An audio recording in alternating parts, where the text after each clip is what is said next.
नमस्कार प्यारे बच्चों, मैं डॉक्टर प्रेषी गुप्ता कक्षा 12 की रसायन विज्ञान की कक्षा में आप सभी का स्वागत करती हूँ। बच्चों, आज हम रसायन विज्ञान भाग 2 के अध्याय 10 हेलो एल्केन्स तथा हेलो एरीन्स का अध्ययन करेंगे।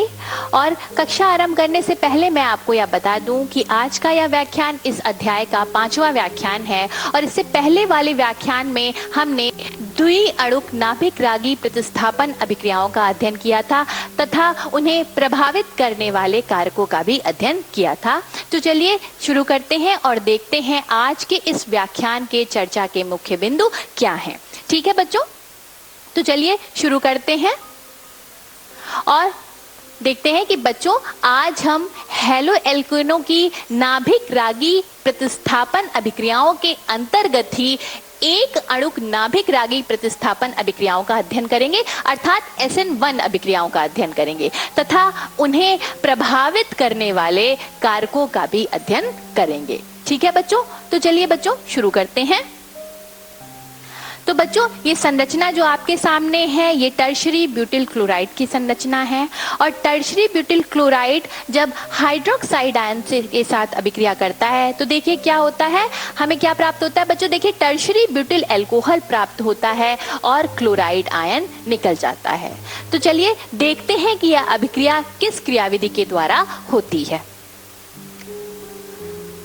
तो बच्चों ये अभिक्रिया देखिए, सबसे पहले ये कार्बन और हेलोजन, एल्किल हैलाइड में हमें पता है ये कार्बन हेलोजन बंध पोलर होता है क्योंकि हेलोजन की विद्युत ऋणात्मकता कार्बन से ज्यादा होती है, तो यह बंध के इलेक्ट्रॉनों को अपनी तरफ खींचते हैं, जिससे ये कार्बन और क्लोरीन के बीच का बंध जो है बेटा टूट जाता है और हमें क्या प्राप्त होता है, कार्बोकैटायन प्राप्त होता है, क्लोराइड आयन निकल जाता है। बच्चों ये जो कार्बोकैटायन होता है इसका जो आकार होता है वो कैसा होता है, ट्राइगोनल प्लानर आकार होता है। ठीक है, इसको आप इस तरीके से समझ सकते हैं, ये कुछ इस तरीके से होता है, ये त्रिभुज की तरह होता है और इस त्रिभुज के सेंटर पर, केंद्र पर क्या होता है, कार्बन परमाणु होता है और त्रिभुज के तीनों कोनों पर एल्किल समूह लगे हुए होते हैं। ठीक है बच्चों, और ये जो वैकेंट p ऑर्बिटल है बच्चों, ये आप इस तरीके से समझ सकते हैं कि प्लेन के दोनों तरफ होता है, ये आधा इधर भी होता है और आधा इधर भी होता है। ठीक है, तो इस तरीके से आप इसको समझ सकते हैं। तो बच्चों देखिए यहाँ पे कार्बोकैटायन बन गया और ये अभिक्रिया का पहला चरण था और ये सबसे अभिक्रिया का धीमा चरण होता है बच्चों। ठीक है, तो क्योंकि ये सबसे धीमा चरण है और कार्बोकैटायन के बनने के बाद ही अभिक्रिया आगे बढ़ती है, इसीलिए इसे अभिक्रिया का रेट डिटरमाइनिंग स्टेप अर्थात दर निर्धारक चरण भी कहते हैं। ठीक है, क्योंकि जब तक कार्बोकैटायन नहीं बनेगा तब तक अभिक्रिया आगे नहीं बढ़ेगी बच्चों। तो बच्चों यहाँ पर जो अभिक्रिया की दर है वो केवल एल्किल हैलाइड की सांद्रता पर ही निर्भर करती है। तो हम लिख सकते हैं कि जो अभिक्रिया की दर है वो प्रोपोर्शनल होती है बच्चों एल्किल हैलाइड की सांद्रता की। ठीक है, न्यूक्लियोफाइल की सांद्रता पर निर्भर नहीं करती है और जो अभिक्रिया का जो ऑर्डर होगा यहां से हम निकाल सकते हैं, अर्थात जो अभिक्रिया की कोटि होगी वो क्या होती है बच्चों, एक होती है। और क्योंकि एक अणु की सांद्रता पर ही अभिक्रिया की दर निर्भर कर रही है, इसीलिए इसे एक अणु नाभिक रागी प्रतिस्थापन अभिक्रियाएं अर्थात SN1 अभिक्रियाएं कहते हैं, न्यूक्लियोफिलिक सब्स्टिट्यूशन रिएक्शन यूनिमोलिकुलर। ठीक है बच्चों, अब जब कार्बोकैटायन हमारा बन जाता है और हमने अभी देखा कि जो वैकेंट p ऑर्बिटल है हमारा ये तल के दोनों साइड है, इधर भी है और इधर भी है, तो न्यूक्लियोफाइल दोनों तरफ से अटैक कर सकता है। ठीक है, न्यूक्लियोफाइल के पास तो ये एडवांटेज है ना बच्चों। तो यहाँ पर देखिए जब कार्बोकैटायन हमारा बन जाता है तो एक बार हाइड्रोक्साइड आयन इधर से अटैक करता है जिधर से क्लोराइड आयन निकला था। ठीक है, तो वहां उधर से अटैक करने पर कार्बन परमाणु के विन्यास का धारण होता है, अर्थात उसमें कोई परिवर्तन नहीं होता है, रिटेंशन ऑफ कॉन्फ़िगरेशन होता है और OH समूह लग जाता है। ठीक है, हमें टर्शरी ब्यूटिल अल्कोहल प्राप्त होता है।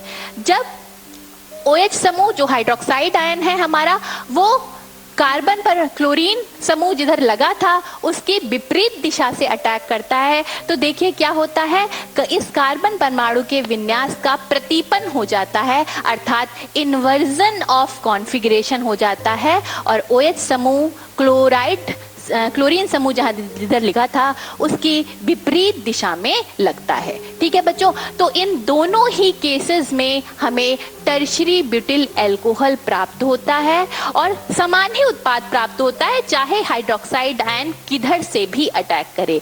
क्यों बेटा? इसलिए क्योंकि इस कार्बन समूह से लगे हुए जो बाकी 3 एल्किल समूह थे वो एक ही समान होते हैं। अगर ये सारे एल्किल समूह एक समान ना हो तो देखिए क्या होता है। तो देखिए बच्चों, यहाँ पे हमने 2 ब्रोमोब्यूटेन लिया है और जब 2 ब्रोमोब्यूटेन अभिक्रिया करता है हाइड्रोक्साइड आयन के साथ, तो देखिए पहले चरण में ये कार्बन और हैलोजन का बंध टूटता है और हमें कार्बोकैटायन प्राप्त होता है, ब्रोमाइड आयन निकल जाता है। अब देखिए जब कार्बोकैटायन बन गया तो हाइड्रोक्साइड आयन जब उधर से अटैक करता है जिधर से ये ब्रोमीन समूह निकला है हमारा, ठीक है, तो देखिए हमें माइनस ब्यूटेन 2 ऑल प्राप्त होता है और अगर हाइड्रोक्साइड आयन इस ब्रोमीन समूह की विपरीत दिशा से अटैक करता है तो हमें प्लस ब्यूटेन 2 ऑल प्राप्त होता है। अब बच्चों ये प्लस और माइनस क्या है, ठीक है, इनको जानने के लिए हम SN1 अभिक्रिया के त्रिविम रासायनिक पहलू का अध्ययन करेंगे, अर्थात SN1 अभिक्रिया की स्टीरियोकेमिस्ट्री का अध्ययन करेंगे। तो चलिए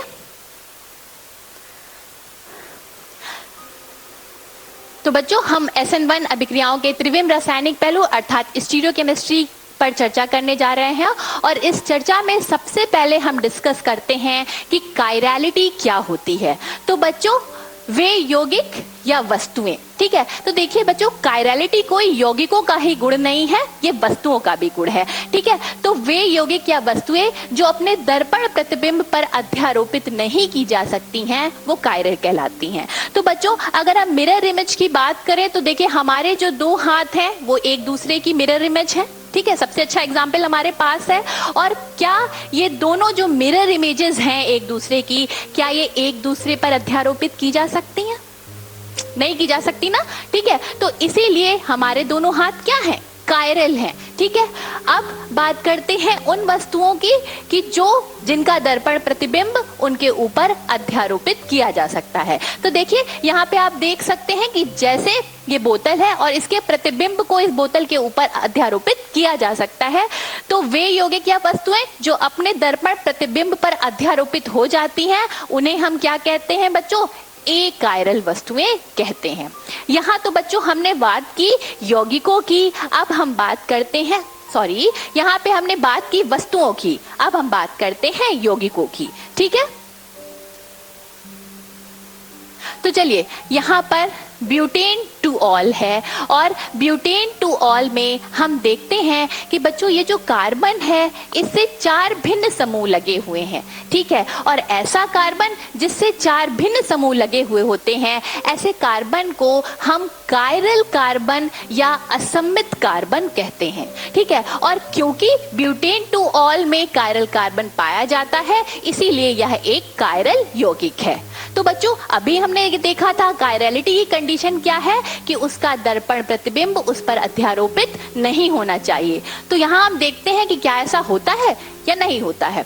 तो देखिए ब्यूटेन 2 ऑल का दर्पण प्रतिबिंब इस प्रकार से बनेगा, ये OH इधर आ जाएगा, ठीक है, और ये इधर आ जाएगा, ठीक है। तो अगर इसकी दर्पण प्रतिबिंब को हम इसके ऊपर अध्यारोपित कराना चाहें तो बच्चों देखिए यहाँ पर तो हाइड्रोक्सिल समूह इधर है और इनके केस में हाइड्रोक्सिल समूह इधर है, तो हम क्या करते हैं इस यौगिका को इस एक्सिस पर, ये जो सीधी एक्सिस है इस पर हम क्या करते हैं 180 डिग्री घुमा देते हैं। जब हम 180 डिग्री इसको घुमाएंगे तो देखिए ये हाइड्रोक्सिल समूह इधर चला जाएगा, ठीक है।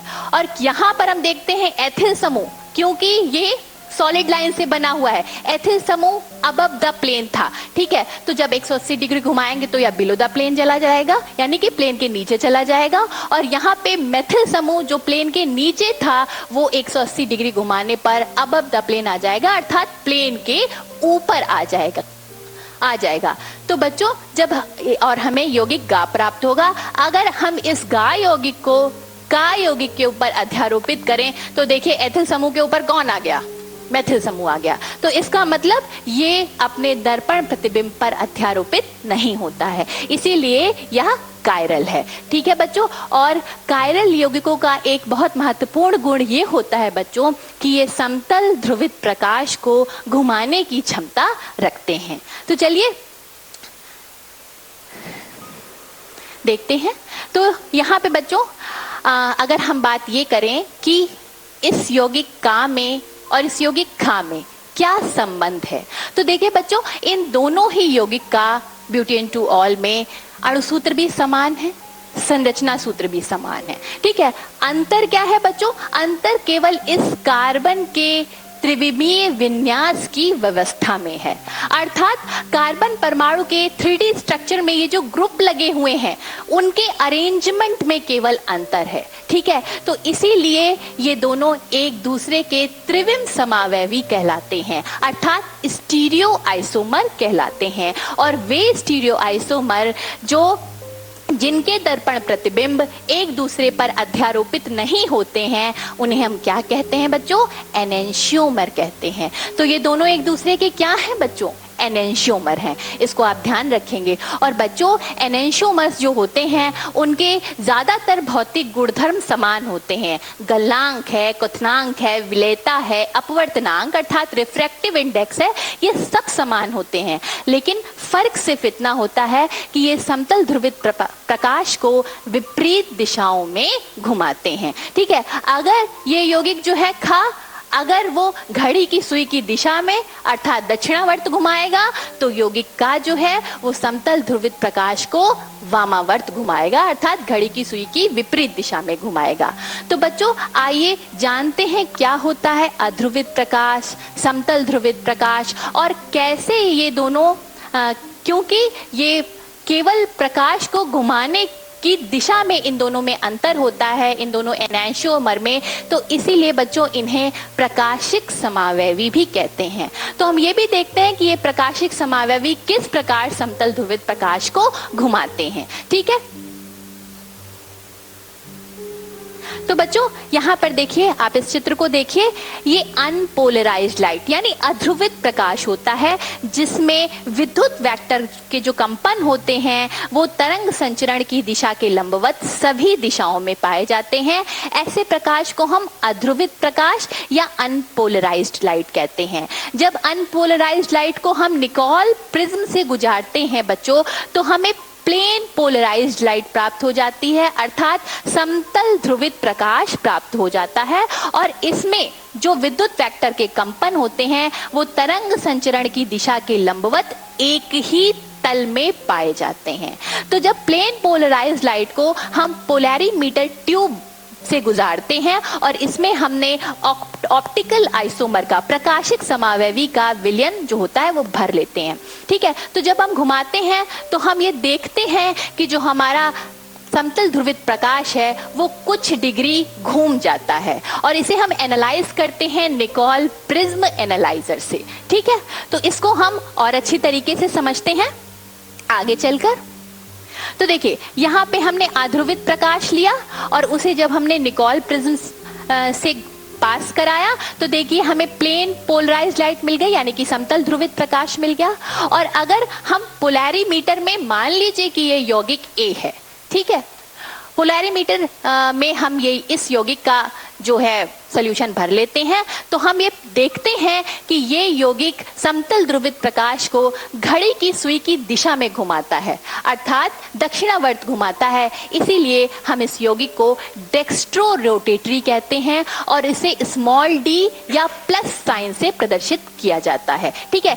ठीक है, इसीलिए बच्चों इस यौगिक को हमने क्या कहा था, प्लस ब्यूटेन टू ऑल, ठीक है। और अगर हम इस यौगिक का एनेंशियोमर, ये यौगिक B है जो कि पहले वाले यौगिक का एनेंशियोमर है, पोलैरिमीटर ट्यूब में अगर इसका सोल्यूशन भरते हैं तो हम देखते हैं कि यह समतल ध्रुवित प्रकाश को घड़ी की सुई की विपरीत दिशा में घुमाता है, अर्थात वामावर्त घुमाता है। इसीलिए इसे हम क्या कहते हैं, लेवोरोटेटरी कहते हैं, और इसे स्मॉल एल या माइनस साइन से प्रदर्शित किया जाता है। ठीक है बच्चों, तो चलिए देखते हैं एक बार SN1 अभिक्रिया की स्टीरियोकेमिस्ट्री। तो देखिए बच्चों, जब 2 ब्रोमोप्रोपेन जो होता है हाइड्रोक्साइड आयन से अभिक्रिया करता है तो सबसे पहले चरण में मैंने बताया ये बंध टूट जाएगा और कार्बोकैटायन प्राप्त हो जाता है। ठीक है, और जब कार्बोकैटायन पे हाइड्रोक्साइड आयन दोनों दिशा से अटैक कर सकता है, तो जब हाइड्रोक्साइड आयन उधर से अटैक करता है जिधर से ब्रोमीन निकली है, तो देखिए हमें माइनस ब्यूटेन टू ऑल प्राप्त होता है, अर्थात ये लेवोरोटेटरी था ये।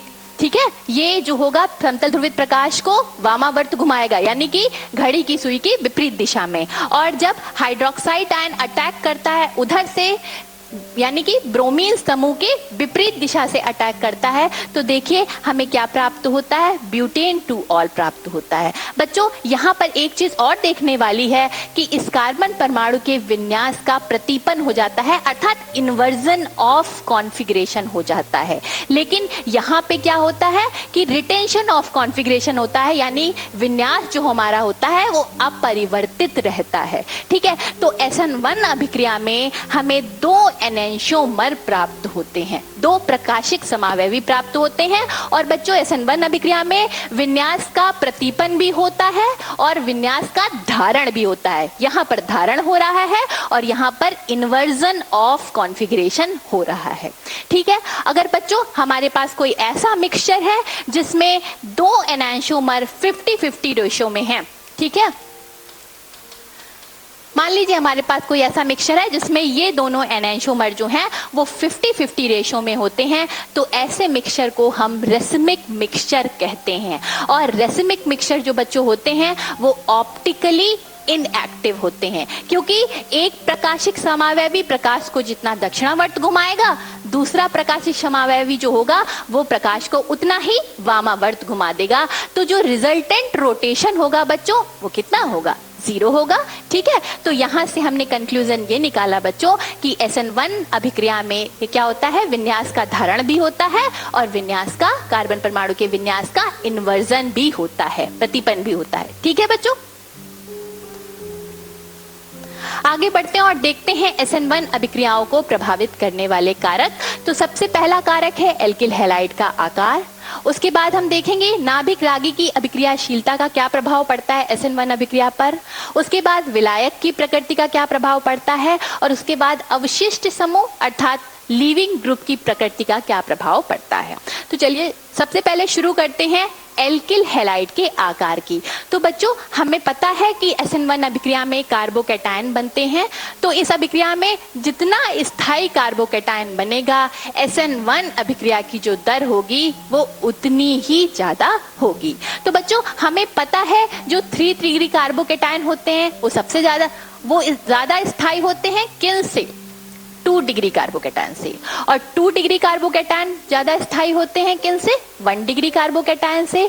तो यहां से हम ये कंक्लूजन निकाल सकते हैं कि तृतीयक एल्किल हैलाइड जो होते हैं वो ज्यादा सुगमता से SN1 अभिक्रिया देंगे द्वितीयक एल्किल हैलाइड की अपेक्षा, और द्वितीयक एल्किल हैलाइड जो हैं वो ज्यादा सुगमता से अभिक्रिया करेंगे SN1 प्राथमिक एल्किल हैलाइड की अपेक्षा। यानी कि एल्किल हैलाइड का आकार जितना बड़ा होगा बच्चों SN1 अभिक्रिया उतनी ही ज्यादा वो एल्किल हैलाइड प्रेफर करेगा। यहाँ बड़े आकार से मेरा मतलब ये है बच्चों कि जो हमारा इलेक्ट्रोफिलिक कार्बन है, मान लीजिए ये एल्किल हैलाइड है, तो उससे ज्यादा एल्किल समूह लगे हों इस कार्बन से, ठीक है, तो ये बड़ा एल्किल हैलाइड हो जाएगा।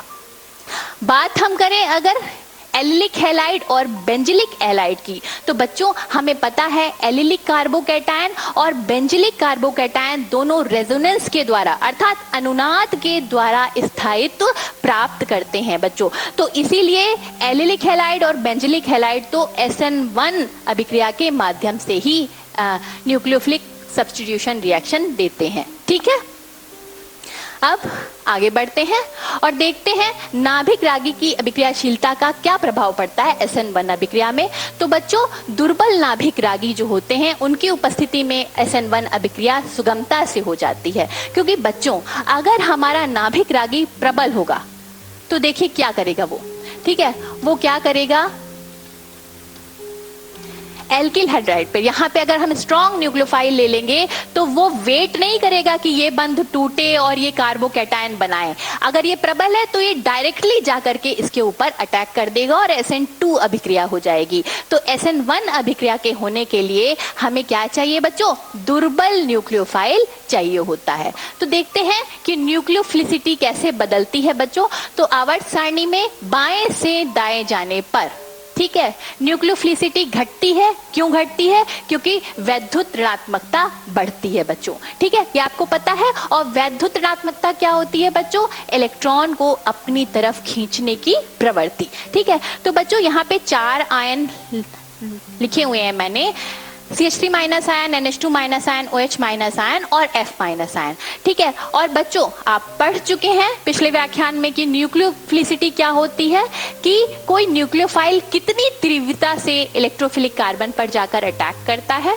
ठीक है, और उसके साथ बंध बना लेता है, ठीक है। तो यहाँ पे देखिए, अपने इलेक्ट्रॉन सुगमता से भी देना चाहिए। तो यहाँ पे देखिए, कार्बन की विद्युत ऋणात्मकता नाइट्रोजन, ऑक्सीजन और फ्लोरीन की अपेक्षा सबसे कम है, क्योंकि देखिए कार्बन यहाँ पर है और इधर जाने पर विद्युत ऋणात्मकता बढ़ रही है। तो CH3 माइनस आयन सबसे अच्छा न्यूक्लियोफाइल होगा, और क्योंकि नाइट्रोजन की विद्युत ऋणात्मकता कार्बन से ज्यादा है, इसलिए NH2 minus ion CH3 minus ion की अपेक्षा दुर्बल न्यूक्लियोफाइल होगा। OH minus ion NH2 minus की अपेक्षा दुर्बल न्यूक्लियोफाइल होगा, और क्योंकि फ्लोरीन की विद्युत ऋणात्मकता सबसे ज्यादा है, अतः यह सबसे दुर्बल न्यूक्लियोफाइल होगा। तो अगर हमें SN1 अभिक्रिया करानी है तो SN1 अभिक्रिया का जो ऑर्डर होगा वो बेटा इसके जस्ट रिवर्स होगा। सबसे दुर्बल न्यूक्लियोफाइल सबसे अच्छी SN1 अभिक्रिया करेगा, ठीक है, क्लियर हो गई ये बात।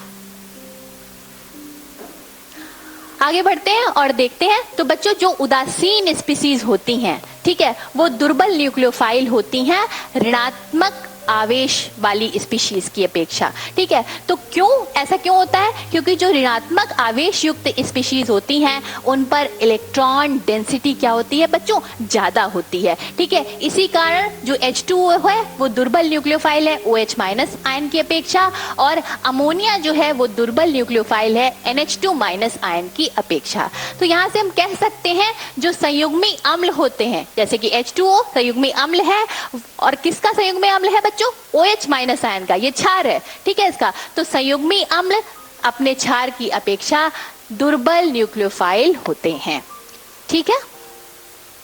आगे बढ़ते हैं और देखते हैं विलायक की प्रकृति। तो बच्चों, SN1 अभिक्रिया जो होती हैं वो पोलर प्रोटिक विलायक की उपस्थिति में सुगमता से होती हैं। पोलर प्रोटिक विलायक कौन कौन से होते हैं बच्चों? जैसे H2O है, C2H5OH है, एथिल अल्कोहल है।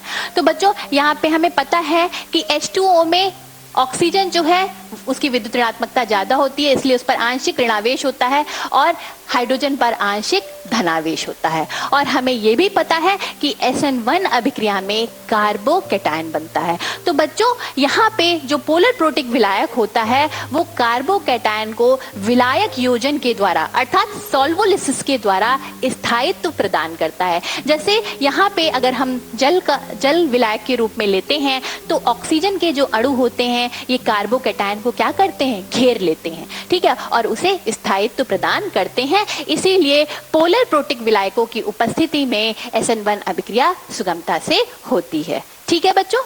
आगे बढ़ते हैं और देखते हैं अवशिष्ट समूह की प्रकृति का क्या असर पड़ता है SN1 अभिक्रिया में। तो बच्चों, अवशिष्ट समूह जितना दुर्बल क्षार होगा उतना ही आसानी से वो अभिक्रिया से निकल जाएगा, क्योंकि प्रबल क्षार को सिस्टम से निकालना बहुत मुश्किल होता है बच्चों, ठीक है। तो दुर्बल क्षार जो होते हैं बच्चों वो अच्छे अवशिष्ट समूह होते हैं। आइए देखते हैं कैसे, ठीक है। यहाँ पे हमने लीविंग ग्रुप की एबिलिटी लिख रखी है कि सबसे अच्छा लीविंग ग्रुप आयोडाइड आयन होता है, फिर ब्रोमाइड आयन, फिर क्लोराइड आयन और फिर फ्लोराइड आयन। पर ऐसा क्यों? तो बच्चों, हमने इनके संगत एसिड्स लिख सकते हैं, ये हाइड्रोजन हैलाइड्स हैं।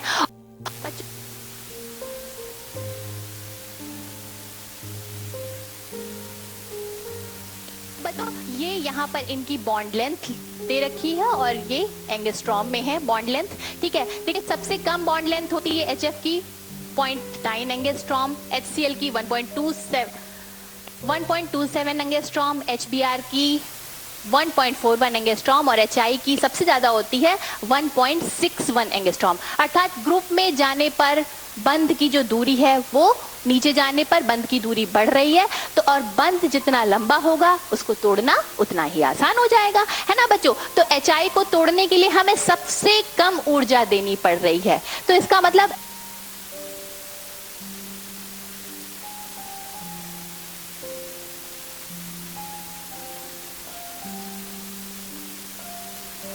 ठीक, तो सबसे अच्छा एसिड HI होगा क्योंकि ये सबसे आसानी से टूट रहा है, फिर HBr होगा, फिर HCl होगा और फिर HF होगा। ठीक है बच्चों, और हमें पता है बच्चों जो अम्ल जितना प्रबल अम्ल होता है उसका जो संयुग्मी क्षार होता है वो उतना ही दुर्बल क्षार होता है, यानी कि I- जो होगा वो सबसे दुर्बल क्षार होगा। अगर हम बेसिसिटी का क्रम लिखें, क्षारकता का क्रम लिखें बच्चों, तो I- सबसे दुर्बल क्षार होगा, फिर Br-, फिर क्लोराइड माइनस और फिर फ्लोराइड माइनस। और हमने अभी बताया है दुर्बल क्षार अच्छे लिविंग ग्रुप होते हैं। ठीक है, तो आयोडाइडाइन सबसे अच्छा लिविंग ग्रुप, फिर ब्रोमाइड, फिर क्लोराइड और अंत में फ्लोराइड। ठीक है, आगे बढ़ते हैं और यहाँ पे हमने तुलना की है SN1 और SN2 अभिक्रिया की। तो बच्चों यहाँ पे जो है जो दर होती है SN1 अभिक्रिया की वो केवल एक अणु की सांद्रता पर निर्भर करती है, एल्किल हैलाइड की सांद्रता पर। ठीक है, जबकि SN2 अभिक्रिया की एल्किल हैलाइड की सांद्रता पर भी निर्भर करती है और न्यूक्लियोफाइल की सांद्रता पर भी निर्भर करती है। कोटि जो अभिक्रिया की होती है वो ऑर्डर ऑफ रिएक्शन 1 होता है, इनका ऑर्डर ऑफ रिएक्शन 2 होता है। ठीक है, यहाँ पर SN1 अभिक्रिया के लिए हमें दुर्बल नाभिक रागी चाहिए होते हैं, सामान्यतः उदासीन यौगिक हो तो और अच्छा रहेगा, जिससे कार्बोकैटायन आराम से बन जाए अभिक्रिया में। यहाँ पे जितना प्रबल नाभिक रागी होगा वो उतनी ही तीव्रता से इलेक्ट्रोफिलिक सेंटर पर जाकर अटैक करेगा बच्चों। ठीक है, तो SN2 अभिक्रिया के लिए हमें प्रबल नाभिक रागी चाहिए। विलायक, देखिए विलायक SN1 अभिक्रिया के लिए हमें पोलर प्रोटिक चाहिए होता है, जैसे H2O और ROH, क्योंकि ये विलायक योजन के द्वारा कार्बोकैटायन को स्थायित्व प्रदान करते हैं। जबकि SN2 अभिक्रिया के लिए पोलर ए प्रोटिक विलायक चाहिए बच्चों। ठीक, ए प्रोटिक विलायक होना चाहिए और DMSO या एसीटोन की तरह का। ठीक है बच्चों, और अगर हम बात करें स्टीरियोकेमिस्ट्री की तो यहाँ पे हमने देखा है कि विन्यास का धारण भी होता है, यानी रिटेंशन ऑफ कॉन्फ़िगरेशन भी होता है बच्चों, और इन्वर्जन ऑफ कॉन्फ़िगरेशन भी होता है, तो रेसिमीकरण होता है यहाँ पर। जबकि SN2 अभिक्रिया में केवल इन्वर्जन ऑफ कॉन्फ़िगरेशन होता है। ठीक है, और अगर हम एल्किल हैलाइड की अभिक्रियाशीलता की बात करें तो SN1 अभिक्रिया जो होता है तृतीयक एल्किल हैलाइड सबसे सुगमता से देते हैं, फिर द्वितीयक एल्किल हैलाइड, और बच्चों जो प्राथमिक एल्किल हैलाइड होते हैं वो SN1 अभिक्रिया के द्वारा नाभिक रागी प्रतिस्थापन नहीं करते हैं, वो ज्यादातर SN2 अभिक्रिया ही चूज करते हैं। ठीक, अगर यहाँ SN2 की बात करें तो एल्किल हैलाइड जितना छोटा होगा SN2 अभिक्रिया उतनी सुगमता से होगी, तो 1 डिग्री एल्किल हैलाइड सबसे सुगमता से देते हैं, फिर 2 डिग्री एल्किल हैलाइड और 3 डिग्री जो एल्किल हैलाइड होते हैं वो SN2 अभिक्रिया नहीं देते हैं, वो SN1 के द्वारा न्यूक्लियोफिलिक सब्स्टिट्यूशन करते हैं। ठीक है बच्चों, ये बात क्लियर हुई। तो यहाँ पर कुछ अभ्यास प्रश्न है कि आपने जितना पढ़ा वो कितना सीखा। तो निम्नलिखित युग्मों में से आपको बताना है कि SN1 अभिक्रिया किसमें तेजी से होगी। तो देखिए बच्चों, यहाँ पे लिविंग ग्रुप क्लोराइड है और यहाँ पे लिविंग ग्रुप ब्रोमाइड है। कौन अच्छा लिविंग ग्रुप है? ब्रोमाइड। तो इसमें SN1 अभिक्रिया तेजी से होगी। ठीक है, और यहाँ पर देखिए इन दोनों रिएक्शंस में यहाँ एल्किल हैलाइड की सांद्रता ज्यादा है बच्चों, और हमने पढ़ा है जो SN1 अभिक्रिया की जो दर है वो एल्किल हैलाइड की सांद्रता पर निर्भर करती है। तो इसीलिए ये जो 2 नंबर वाली रिएक्शन है ये SN1 अभिक्रिया इसमें तेजी से होगी पहली वाली रिएक्शन की अपेक्षा। ठीक।